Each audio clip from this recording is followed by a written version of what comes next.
우리 존경하는 김종민 의원님 질문하시겠습니다. 예, 세종시 국회의원 김종민입니다. 먼저 헌법재판관 후보자로 추천되신 걸 축하드립니다. 감사합니다. 예, 지금 그 12.3 계엄과 관련돼서 헌법재판이 진행이 되고 있어서 그 현재 심리 절차와 관련된 몇 가지 쟁점들 한번 좀 여쭤볼게요. 우리 PPT 좀 띄워주세요. 현재 심리 절차의 쟁점은 크게 한 세 가지입니다. 하나는 정당성의 문제, 그 다음에 신속성의 문제, 그 다음에 공정성의 문제. 그 세 가지 정도로 한번 요약을 해볼 수 있는데요. 정당성의 문제는 우리 헌법재판소법 제23조에 심리정족수 7인의 문제입니다. 과연 이 7인이라고 하는 헌법재판소 23조 규정이 충족되지 않았을 때 과연 이 재판 내진 심리가 정당하냐 또는 이 결정이 가능하냐 이 문제가 이제 핵심적인 쟁점이죠. 근데 이거는 뭐 언론에도 많이 나오고 해서 또 헌법재판소가 가처분을 받아들여서 가처분 조치를 했죠. 네. 그래서 일단은 6인으로도 심리는 가능하게 돼 있죠, 지금. 예. 근데 문제는 이게 이제 이진숙 그 피소추인의 헌법 소원, 권리 구제를 위한 헌법 소원에 대한 가처분 신청이란 말이죠. 네. 그래서 이제 그거를 다른 경우에도 적용하는 걸로 헌법재판소가 합의해서 발표는 했는데 만약의 경우에 이진숙 피소추인이 이 헌법 소원을 취하해버리면 어떻게 됩니까? 그럼 이 가처분 결정도 원인 무효가 되는 거잖아요.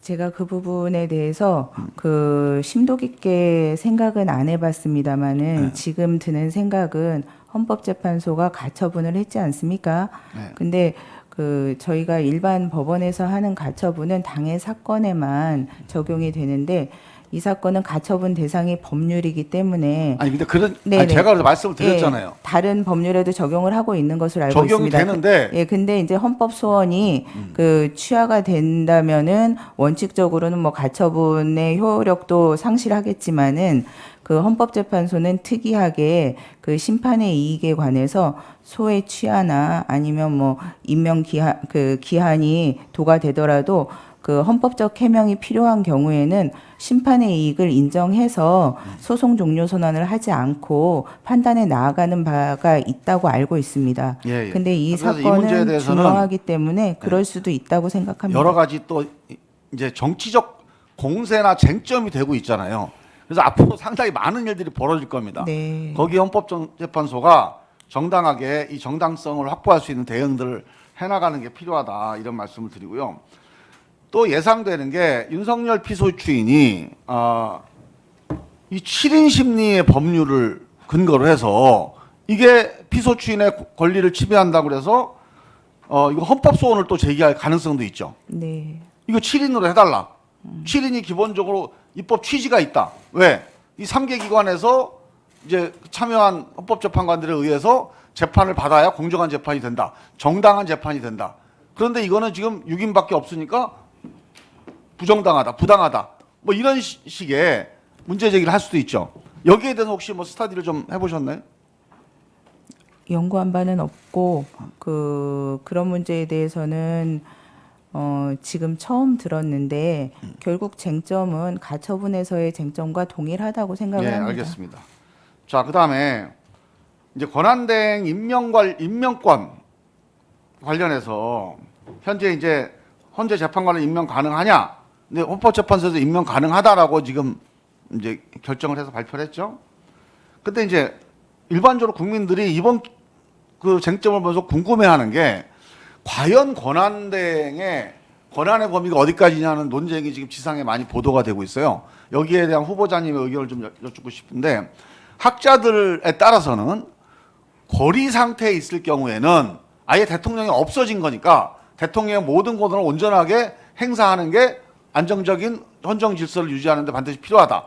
그래서 이 적극적 권한 행사로 해야 된다고 보고 사고로 직무정지가 됐을 경우 지금 상태죠.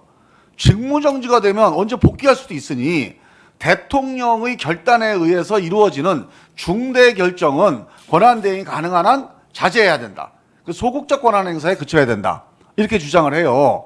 이런 이론에 대해서 또는 이런 해석에 대해서는 어떤 의견이세요? 사실 헌법 자체 내에서는 권리와 사고를 구분하지 않는 것으로 알고 있습니다. 그런데 이제 학설로서 그렇게 주장이 되는데 결국은 개별 사안에 대한 어떤 권한대행의 범위 내냐 아니냐는 헌법적 해명이 차차 이루어질 것으로는 보이는데요. 지금 방금 말씀하신 그것만 관련해서는 거리의 경우에는 60일 안에 대통령 선거를 하도록 하고 있지 않습니까? 그래서 60일이라는 타임테이블이 나오는데 사고의 경우에는 오히려 더 길어질 수 있기 때문에 지금 말씀하신 논리는 그런 점에서 조금 안 맞지 않나 오케이. 이런 생각이 듭니다. 그것도 하나의 의견이니까 네. 해석이니까 후보자님들의 판단은 잘 알겠고요. 그다음에 만약에 권한대행이 헌법재판관 3명을 추천을 받았는데 임명을 안 하면 이거는 이제 헌법에 부여된 임무를 방기하는 거니까 탄핵 사유가 된다고 보는 의견이 있습니다. 이거 어떻게 보세요? 탄핵 사유인지까지는 모르겠고 대통령이 지명하는 헌법재판관이나 아니면 국회에서 선출된 헌법재판관은 대통령이 거부권이나 이런 걸 행사하지 않고 그대로 임명하도록 규정되어 있는 것으로 알고 있습니다. 따라서 만약에 임명을 하시지 않는다면은 좀 문제가 있지 않나 이렇게 생각합니다. 탄핵 사유에 이르는다는 그런 확신까지는 없는 건가요? 탄핵 사유는 중대한 위반이라는 요건이 있지 않습니까? 그래서 그 부분에 대해서 좀 한번 검토해 볼 필요는 있을 네. 것 같습니다. 제가 이번에 이제 이 사태를 보면서 1분만 좀 부탁합니다. 예. 이게 입법 미비라고 봅니다. 특히 재판관 임명 관련돼서 재판관이 임기가 끝났는데 후임이 임명 안 되는 공백 상태, 여기에 대한 입법 미비가 분명히 있어 보여요. 그렇죠?